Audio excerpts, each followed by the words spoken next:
So this is highly disappointing. So I didn't find anything on the 99 Mac, and then so this is the website for the Chicago Yacht Club. These guys are a bunch of stiff-necked. Oh.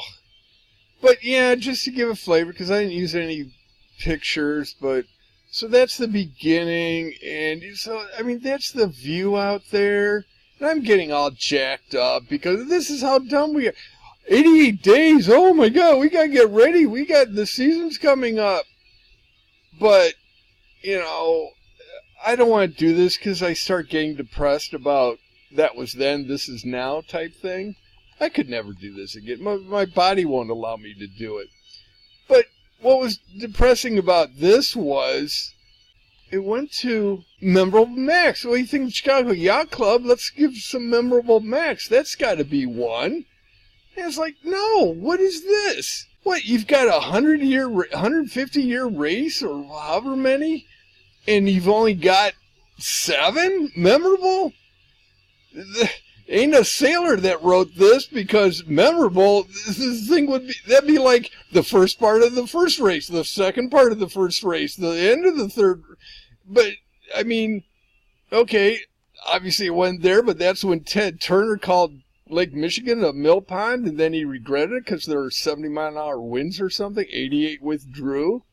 So you talk about God's a sailor? Jesus, just do your history. So, you know, you think God likes this guy? Ted Turner, let's depopulate the planet because everyone else is a jerk, but you're not? Okay, nice game plan. But you call Great Lakes a mill pond? Who showed you, you little Ted Turner? God, you know what God did to him? Here, I'm going to give you your soulmate. Let's go get Jane. Here, Ted, Jane, Ted. Here, you guys will hit it off well. Idiot. Oh, my God. So then 2002 is like, I know I was on that. And it goes, well, 15 boats withdrew. I go, 15? What, 15? It was more like 30% of the fleet. Mickey dropped out, and that was her first Mac.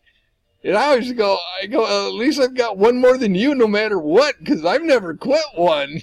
There's no way I am going to quit one. Oh, my God. 15. No, there were a lot more than 15. But a storm broke out. In fact, Big Red, that was when Big Red blew its demise, because okay, I got to tell the quick one. So we're in Foley, and we knew this storm was coming through. It was supposed to hit, and we were up by the Manitous toward the top of the lake, and we knew the storm was going to hit. And you could see the dark, and, you know, everything rolling in, and all of a sudden, you could see the train of clouds and the storm hitting the water where you've got kind of, relatively flat water, but behind it's this dark green. So you can see this train approaching you. So we go down and we have enough time to, put up the storm jib and take down the spinnaker, and let's just see how this thing settles itself out. And we're going, and I see Stu in the horizon, and I go, if we see Big Red, everything's fine, because once you don't see Big Red, you know what? And I'm flopping this around because I gotta tell it right, and I can't start something that when I know it's wrong. Hold on. Right is right, so you gotta tell it right. So we were over here, and we're going up, and we see this storm coming in. I can't remember. It was pretty much from the north, but Stu was on our right side. I guess that's starboard. Kidding.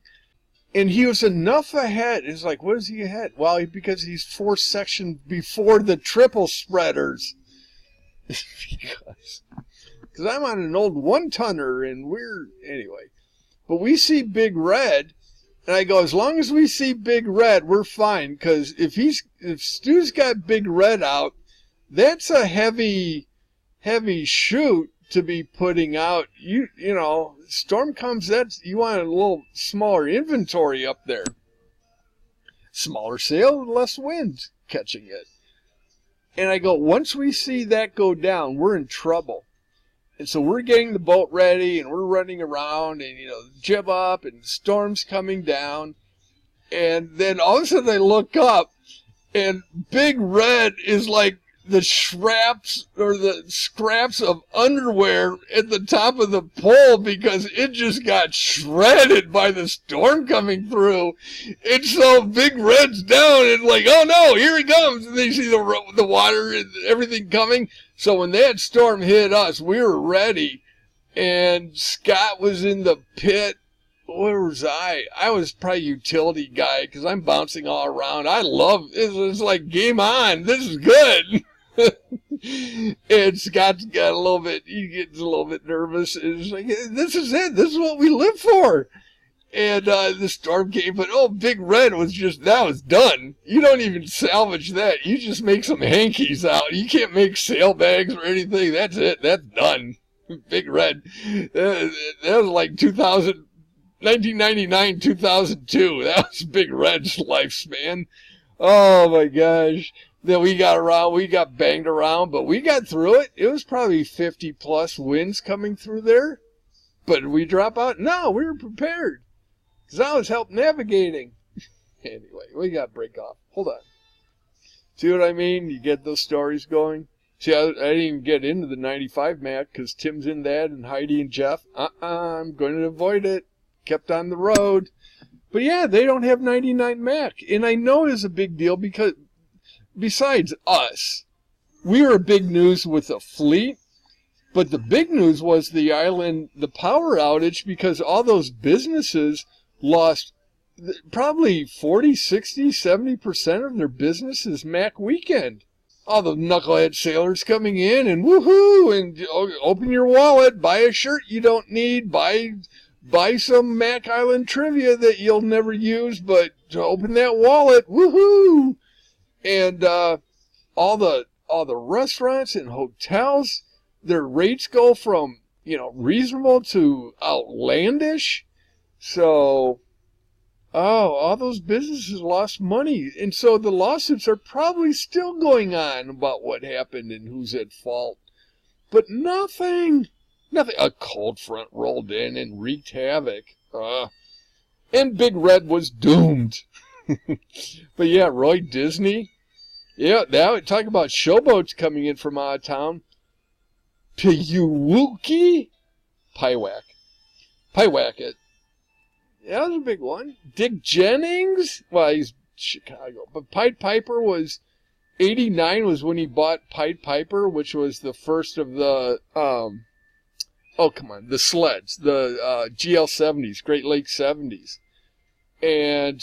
so this guy bought the biggest, best, fastest boat on the block and had to be the #1 boat and set all kinds of records. And you watch any type... in fact, we're going to do that.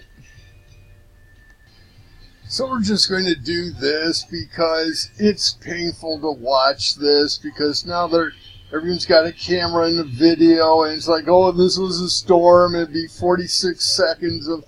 I just can't watch this one. I miss it, but I could never get back into it even if I had a healthy body. It's just, that was it. But I wanted to do the 25 Max. I stopped at 17. And, it was such great times. But so let's just watch this. I haven't seen it, but supposedly this is by the Chicago Yacht Club.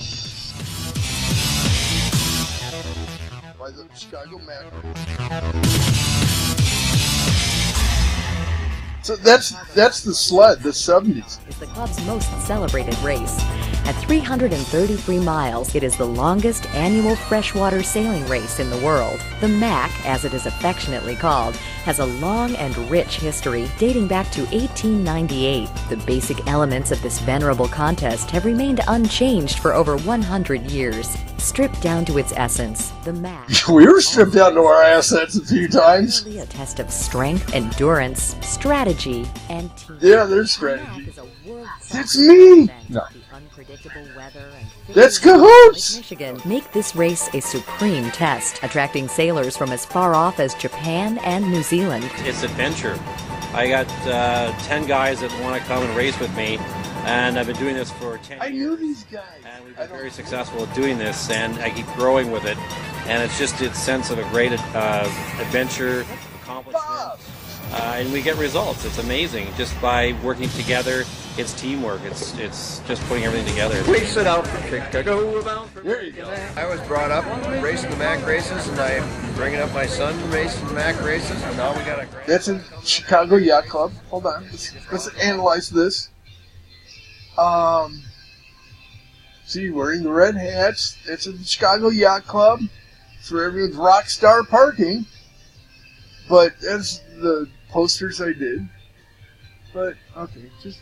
Alright, guys, just... Oh, I wasn't taping. Oops.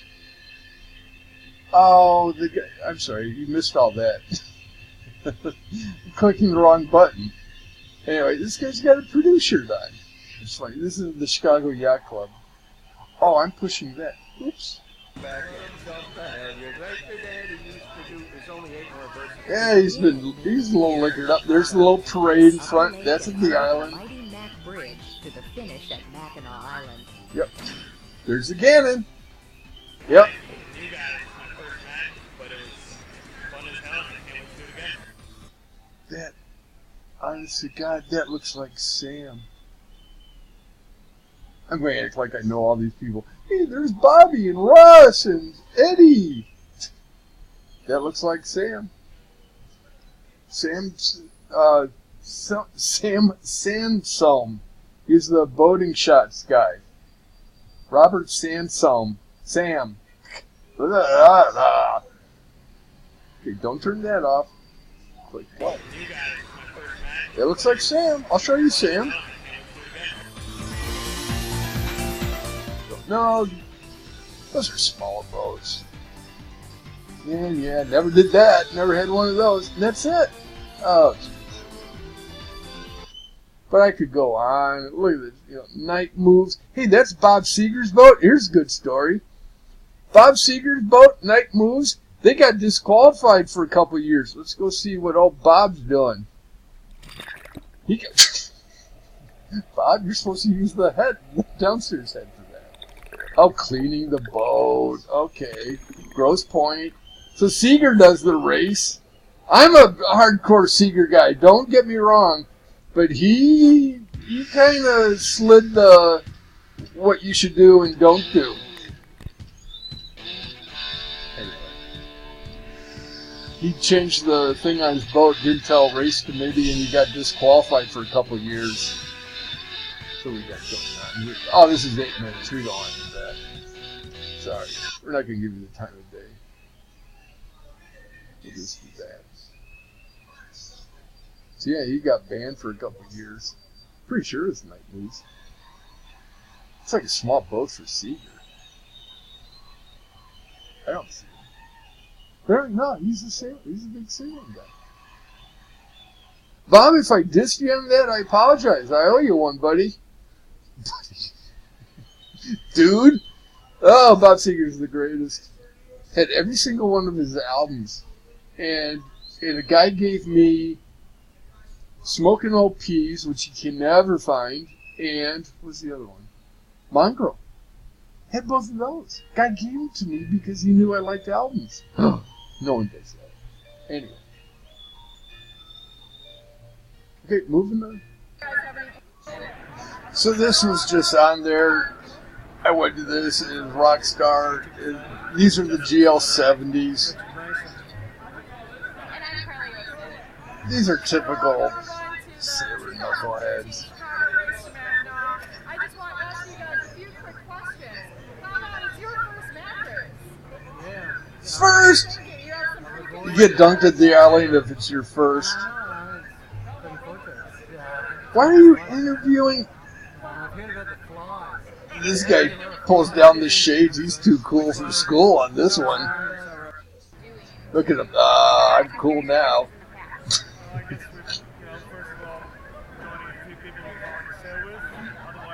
Okay, boring. I imagine if you don't sail, then this is... Oh my god. Shut up. Okay, I will. But anyway, yeah. So I won't do any more. I could do this all day. I couldn't find any Dick Jennings. There's a scene where on a PBS documentary on the Mac. Oh, hold on. All right, we're just going to skip through it, but here's a PBS thing. Set sail with me, Jeffrey Bear, on a true Midwest adventure, the famous race to Mackinac Island in northern Michigan. For 3 days, this small vessel was home to our crew of 8. Oh, I can't speed this up. So yeah, we had a crew of 12 to 14 on 8, bathed, and slept. Yeah, you did. 12 to, okay. Yeah, there are girls out there. Meanwhile, WTTW cameraman Tom... Oh, the snoring. Oh, the snoring stories. You know what? I'll look at this tonight. I don't want to bore you. Oh, the tartans. There's the island. Okay. Well, just imagine is coming right. But they have the one of Dick Jennings coming into the room. I'll just say. In a real sense, we Mac racers have been preparing for this day since that'd be me. Spring. That was like, yep.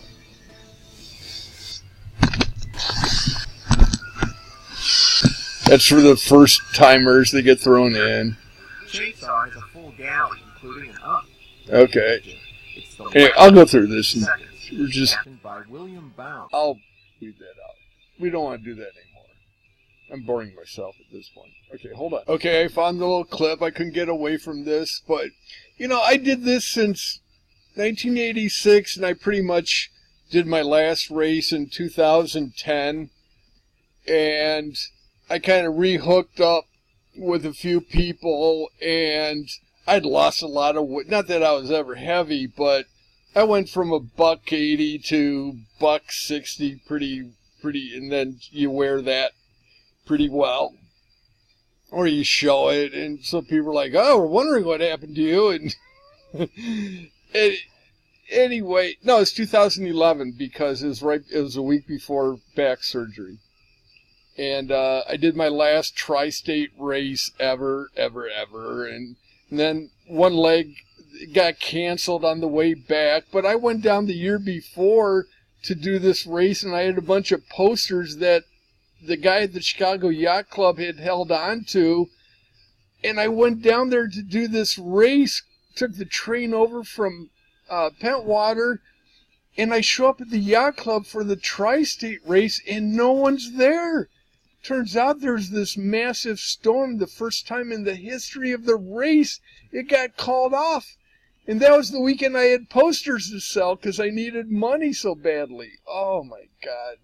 You talk about, there's no way that God cancels a race without a meaning. And I'm the one that was going to recovery. And I know that got chopped up. But okay, just listen to this. It talks about Dick Jennings, whose specialty was venereal diseases.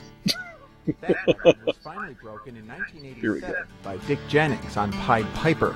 In 2002, Roy Disney's Pyewacket set a new record, reaching the island in just 23.5 hours. But that was because of the storm. The boat ever to reach the island was captained in 1998 by Steve Fawcett. Years later, he went missing on a routine airplane. Yeah, he went missing, right. I had to get away from that because the one guy, you know, then he ends up you don't have to have the biggest and best toy. You have to have a new design and change everything. So, the race isn't what it used. I mean, even when it got tainted with new technology and stuff, it got so expensive that half of the, Herman and Ingrid couldn't compete like they did before because they were still of the Dacron vintage and, just the new technologies were coming out, carbon fiber and the tape drive sails, but now, I mean, it's beautiful now, the sail work. I'd be the happiest guy being a sail maker, but there, to justify the cost, because the sail, literally, you've got 17 plus sails on board. You got bloopers and chicken shoots and 1, 2, 3 jibs and 4 jibs, storm jibs. So it's old sails, new sails, so it adds up. And then all the old spinnakers, you got half ounce, quarter ounce, 3/8, or not 3/8, but 3/4 ounce shoots and 1.5. Your chicken shoot, I said that, but so you got all these different sales and they don't last very long. So you can have $30,000 in inventory, but you have to keep it up every year or couple years. So I don't know how people do it. But, so yeah, that was the epiphany. So we'll pick it up where that left off. So I just wanted to get back on this, see where the scorecard is. So that epiphany was in 99. Oh, and I should have, hold on. Okay, now, I mean, I mentioned him, so I might as well just, so I did get a couple stories about Seeger. I just want to make sure it was night moves. Seeger's competing in his second MAC after finishing 9th in his category last year. First race on, oh, the name of his boat was Slot. Bob, talk about the time you little perf said don't race for a couple of years. So it's either the 13th, the 20th, or the 27th, because those are the only potential Tuesdays, Wednesdays. So going with the 7th, it was probably the 21st. No, I'm serious. Because that's the most likely. That's too soon. That's kind of too late. So 24th or the 17th would have been the start, but I'm putting my bet on 21. But it's one of those two dates. I don't know how to lock it down any further, but I will. But anyway, just want to get that in. Sure enough, I yammer on about all that. It was July 12th when he finished. Oh, God. So July 12th he finished. July 12th, so that was Monday. 12th, 13th. So it's between the 13th and the 14th when my epiphany hit. So 7/7/14. 7/14/99. All you gematria people, what does that tell you? I'm a Masonic temple. I don't even know what that meant. But anyway, going back, I'll just keep rolling.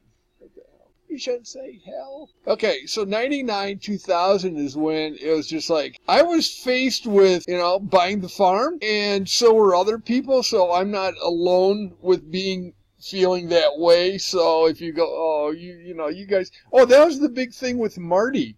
You know what? Now I think about it, there are 5 bells. We heard 4 horns, and now it's only, clear the way for the freighter. 5 alarms is imminent hit. And we're like, are you kidding me? This guy's arguing about how many horns means you guys are going to get run over by a freighter. And he's going, no, wait, is it 4 or is it 5? It might be 4 and we're okay. But if it's 5, we're in trouble. But if it's only 4, then we're in trouble.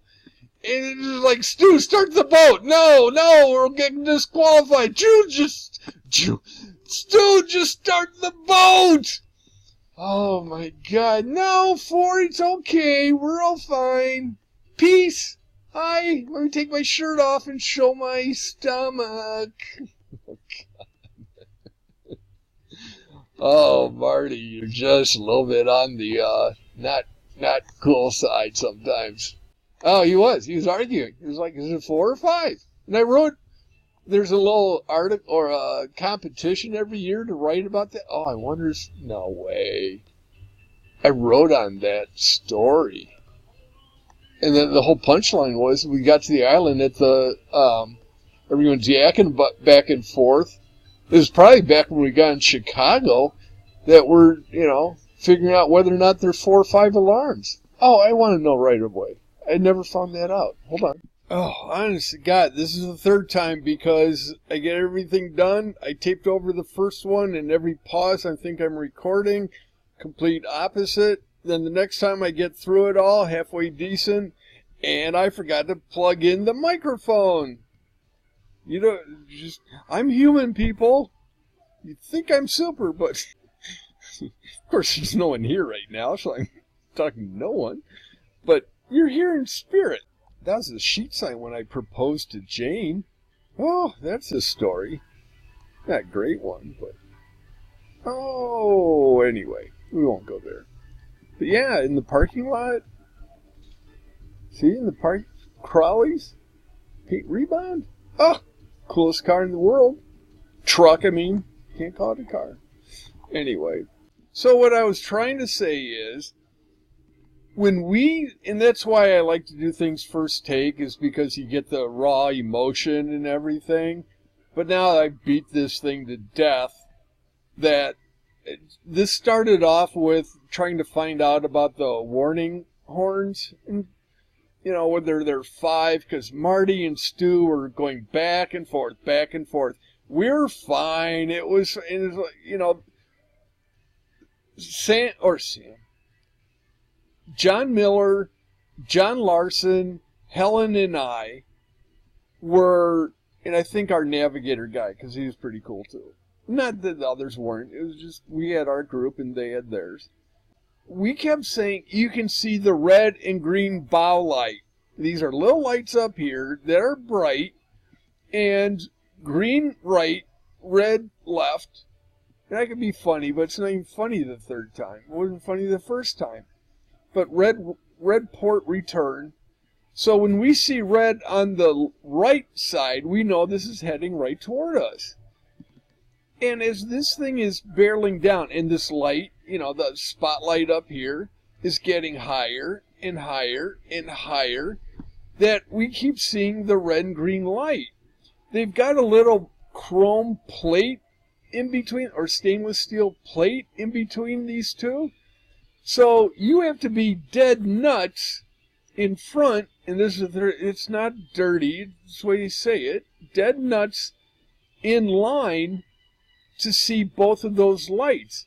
If you're 25 feet off to one side, you can't see the other. If you see red, you don't see green. If you see green, you don't see red. So that means if you see that light, you're dead nuts in front of this freighter. I keep calling it a barge. And we're like, start the engine. Come on, get it going.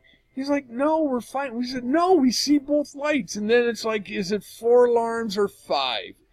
And by the time all that's going on back and forth, we keep seeing this. I don't even know where I am anymore. But, so we get, you expect a big wave. And these are naval architects. I already said naval archaeologists by mistake, and that was funny. But anyway. And so the naval architects designed this, obviously, to not have a wake. So they have the little tube and everything, so the water breaks and it only gives a little nudge with a wave. So when this thing came through, it just gave enough to say, move back, you're in my way, just move back, you're a little bit too close, you're in my personal space. And that was it. But these guys are bantering back and forth, and I don't even know if this was not the first time we had an incident with a freighter. And I don't know if I taped it over, but I got to tell that part of the story again. Because the day before, either Sunday or Monday, when we had some wind, that we're coming up and there's a freighter coming down. We were going inland, I remember, and there's a freighter coming north. So he's going this way and we're going across, and as we get closer and closer, we say, Stu, we got to throw in a tack. He goes, no, if we tack, we're going to be going backwards. He's right, but you know what? Even if their rating is slower than Caprice's, because they might be a little bit heavier, not much. These things are just a little bit heavier than Caprice. That we're saying, we just quick tack out and then let them pass, because not only do you have the bow to worry about getting crunched, then you just get smeared across the side all the way to the back. So now you've got 150 feet of getting ground down as the boat's getting crumpled up. It's like, why risk it? But Stu's like, we're fine. And this one, I think John Miller kind of stepped in. And I'll get you John Miller in a second. But John goes, come on, Stu, we got to tack. So when John Miller said something, Stu reacted. But it wasn't until he said something that we Stu threw an attack, and we're going a little bit back, and then we had attack again when this passed. But honest to God, I could throw a tennis ball and bounce out and probably catch it. It was that close. So Sam, you'll see why I keep calling him Sam. This is John Miller. John Miller looks like a dirty cousin, not dirty, you know what I mean, like a distant cousin of this guy. So when we're at the island going, were we close or were we not? And Marty and John and back and forth. I look over and John Miller's just kind of catching everything like, oh, wow, I got, get my bearings. And afterwards, once you get in and you get all the things and then the beverage starts flowing and you can kind of shake off the cobwebs. But people were coming over the boat. Are you guys all right? You had us so scared. We had other boats turn on their motor to come over for the rescue because they thought they were going to be picking up bodies. That's how close it was. And with the light of the front of the boat beaming down, honest to God, people came up and said that all these boats were bouncing back and forth because of no wind, and they were screaming because they thought they were going to see this horrific accident happen in front of them. So some people started up their motors to come over for the rescue, not beforehand, for the rescue. And people say, what was Stu thinking about? Why didn't you guys start your engine? And Stu's kind of bragging at this point. We're like, I knew we were fine. And other people are saying, you weren't fine. You were not fine. Because other people thought they were going to witness this horrific accident and ruin every Mac in their future forever. Because that's all people would remember, is that collision of the freighter running over Caprice. I guarantee you. And Stu and Marty are back and forth. We weren't fine. No. People, you tell that on the boat of people that started up their engine and then all of a sudden they could have been disqualified because they were coming to rescue. No. Maybe this is why it took 3 takes. Because I haven't gotten that this emotional on the other ones, but when you had other boats coming up to you afterwards saying, you realize how close you were? And, oh, no. Because that would have been it. That would have been, I don't know what that would have done to future Macs. We had 8 people. I'll count the Mac picture. I think it's 8. Maybe 9. But 8 people have been dead.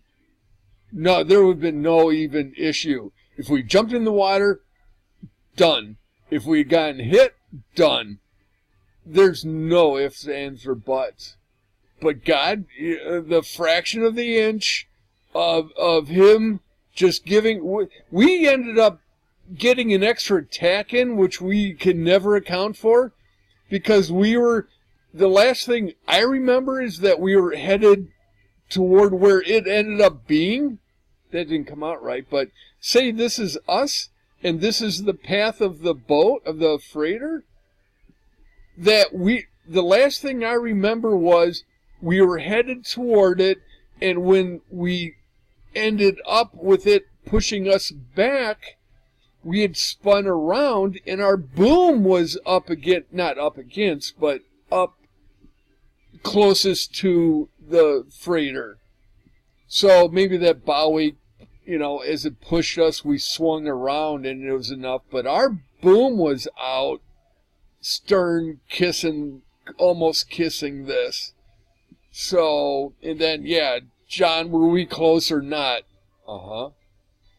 The old little deep voice, gravelly voice, uh-huh.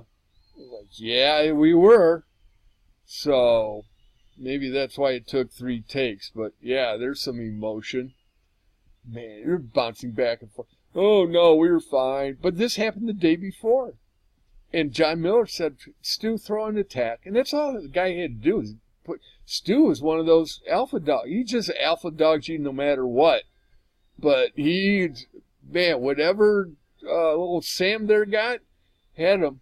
He said, throw an attack. And this is the day before. It was a little prop, I'm going to do this again.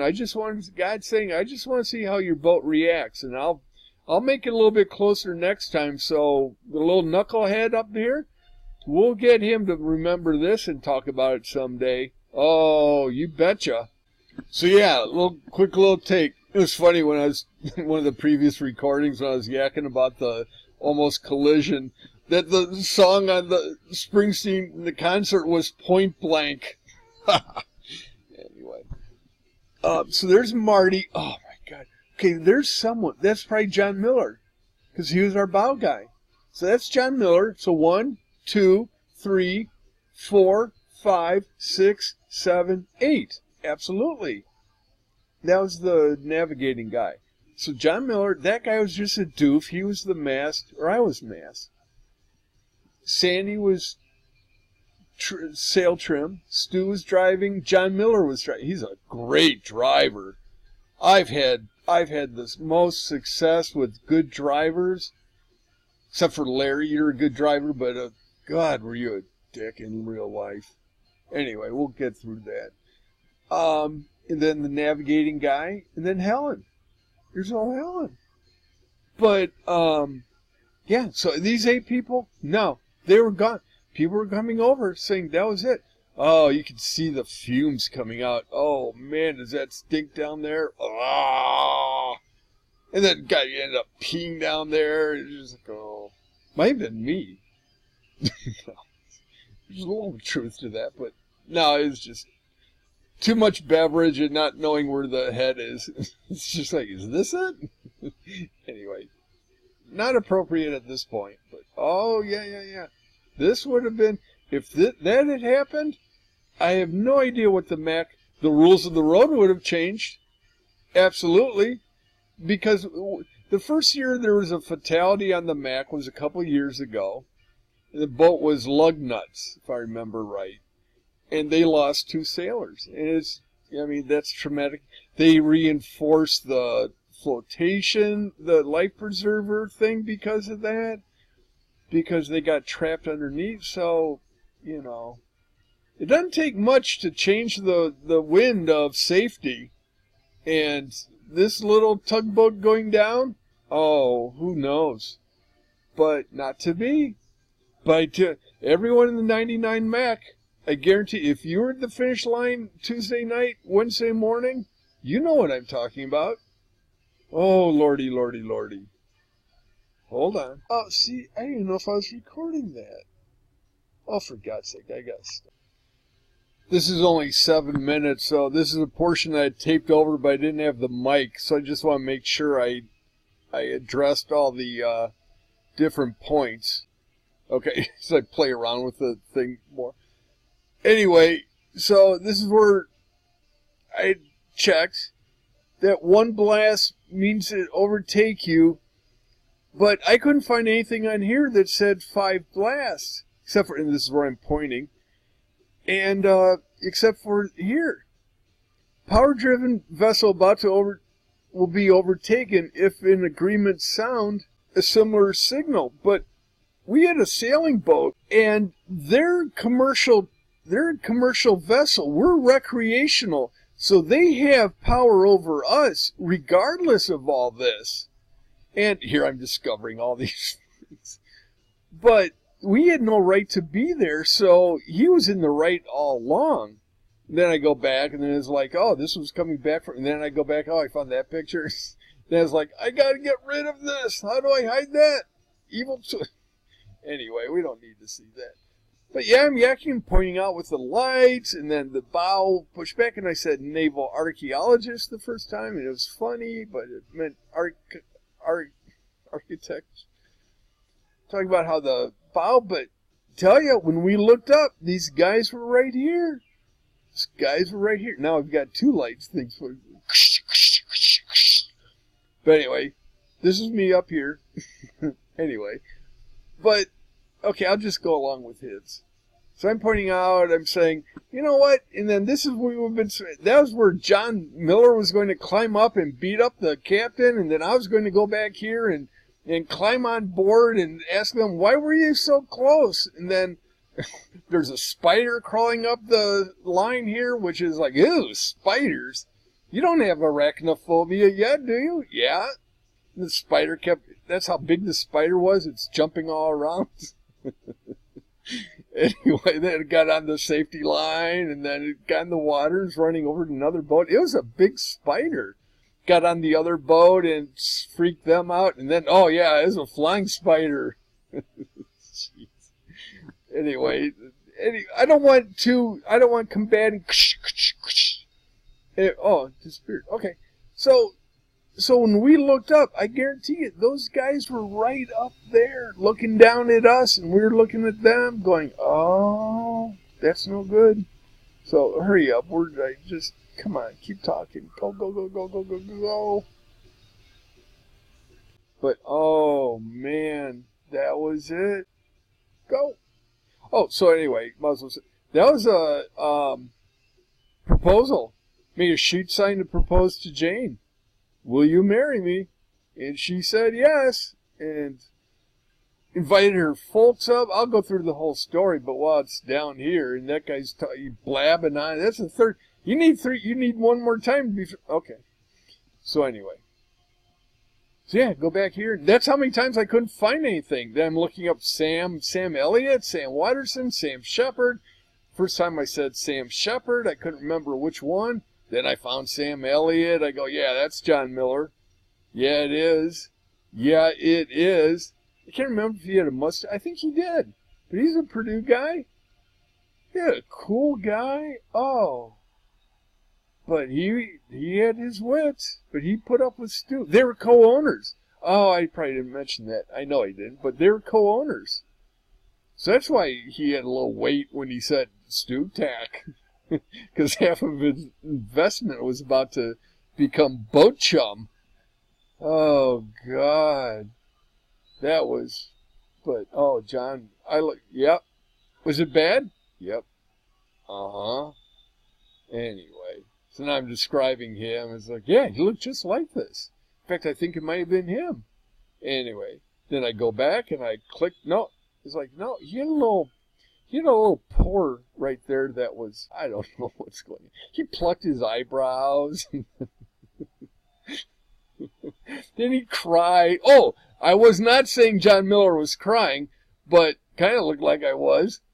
Like he was crying afterwards. And anyway. All right, hurry up. It was like, if that were John Miller, no one would believe me. But yeah, this is what John Miller was, and he's my credo on the whole story. So now I go to another page and see where's... Yeah, there's a video of the Mac race history, and that was wrong. But here I'm thinking, this is when I'm thinking that, oh, I'm doing this in between takes. And, you know, okay, now I'm back to saying the jumping spiders and stuff.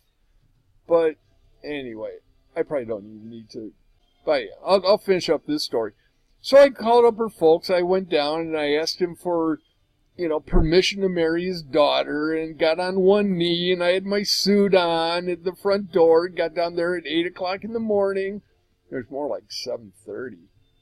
And I wasn't real nervous, but I was nervous just, you know, being the way is Brian here at 7:30 in the morning wearing a suit. But they caught on real fast. And then, so they came up, and they had friends that had a cabin cruiser, and so they were in the harbor, all the boats in the harbor. I came in on top of the rig in my foul weather gear and had the ring and to the 2001 raised this thing, and everyone's looking over, what is going on here? And dun dun dun dun dun dun, and everyone starts getting in a whisper, and Jane's on the boat because I invited her up for the race to meet us there.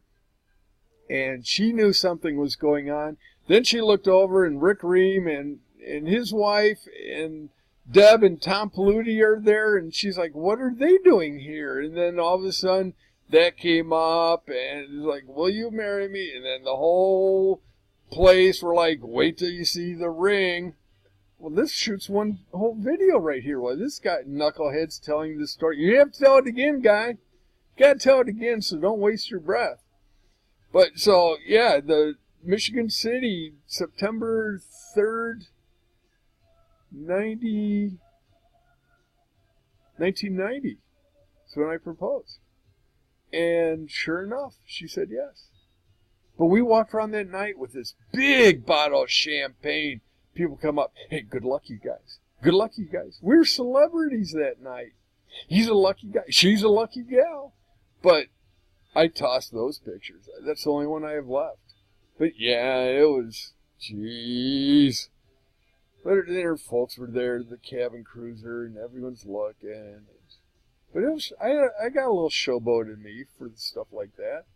So this guy's almost done.